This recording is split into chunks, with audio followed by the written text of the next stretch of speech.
Pernah nggak sih kamu merasa seperti ada sesuatu yang mengendalikan hidupmu? Bukan orang lain, tapi sesuatu dari dalam dirimu sendiri. Sebuah dorongan yang begitu kuat, yang sering kali terasa enak di awalnya, tapi diam-diam, perlahan-lahan, menggerogoti waktu, energi, fokus, dan akhirnya masa depanmu.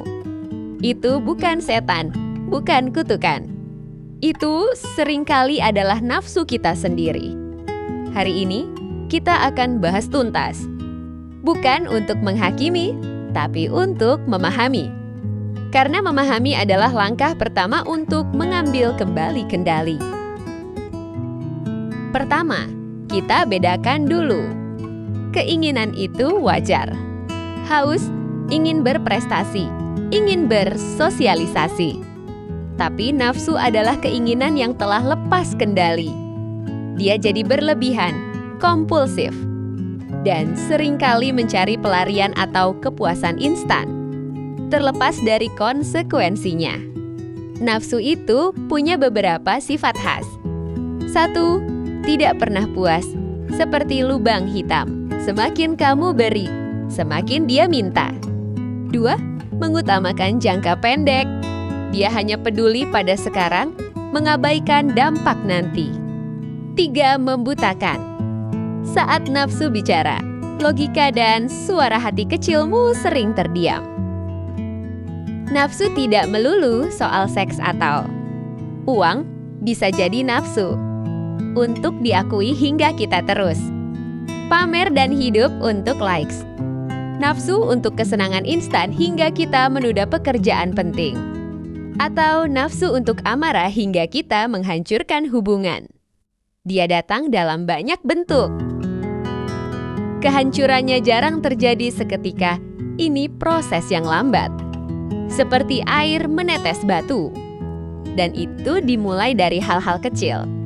Poin 1, mencuri waktu dan fokus.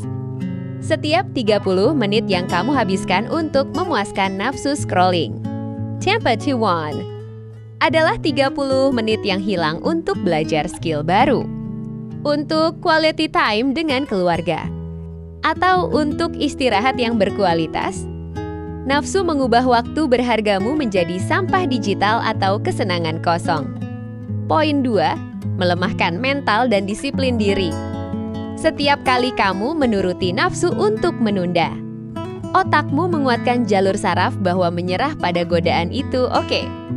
Sebaliknya, otot disiplin dan kemauanmu melemah.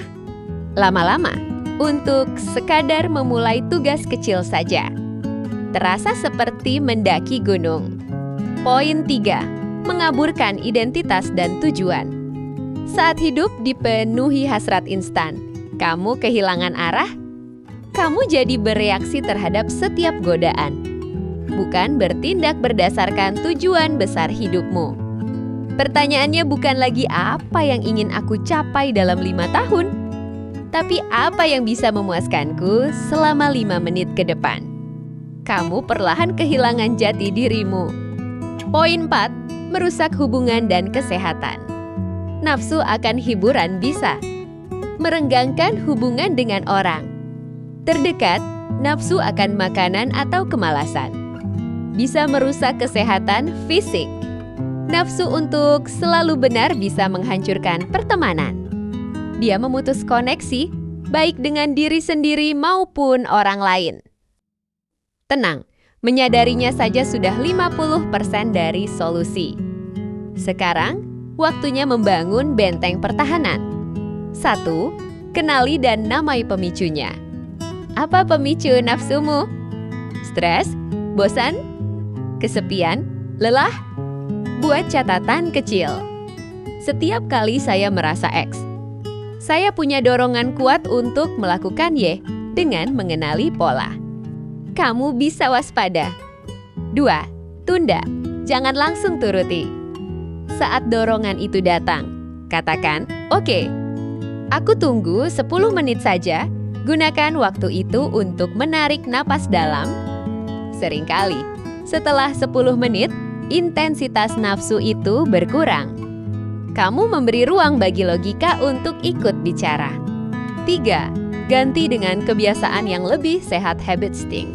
Jangan cuma berhenti ganti jika nafsu untuk buka media sosial datang saat bosan. Siapkan pengganti, baca 1 halaman buku. Lakukan 10 push-up atau sketsa sesuatu. Kamu tidak bisa mengosongkan pikiran. Kamu harus mengisinya dengan sesuatu yang lebih baik. 4. Ingatkan diri sendiri akan PAN atau gain jangka panjang.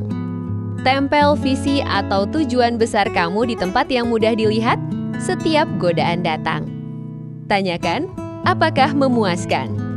Nafsu ini akan mendekatkanku atau justru menjauhkanku dari impianku?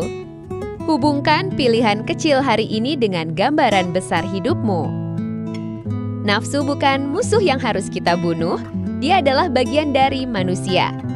Masalahnya adalah ketika kita memberinya kursi pengemudi dalam hidup kita. Tugas kita adalah menjadi sopirnya, bukan penumpangnya. Perjalanan mengendalikan nafsu ini bukan tentang menjadi sempurna.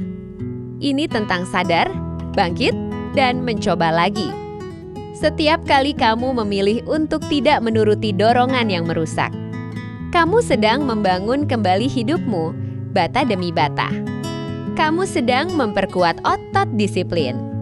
Kamu sedang mengklaim kembali waktumu, dan yang paling penting, kamu sedang mengambil alih kendali atas nasibmu sendiri.